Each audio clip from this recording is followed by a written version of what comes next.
If you want to delete a page, you can just click on this little red X here. So if you click on it, it will deactivate it, saying, "Are you sure?" You hit OK.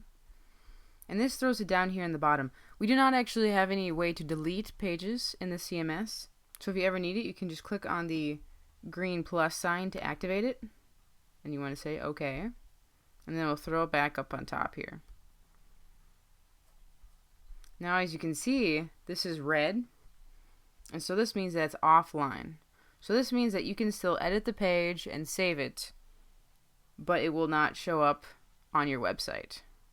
So you just have to click. It says, "Are you sure you want to make it online?" And you do OK. It'll be green, and now it will be on the website. You can do that for any of these other pages as well. So if you have an event page or something, and you know it's just once a year, and so the event has passed, you can just make it offline. And then you can make changes on it and save it, and then next year you can just come over here and click the green, and then it'll make it live and it'll put it back on your site.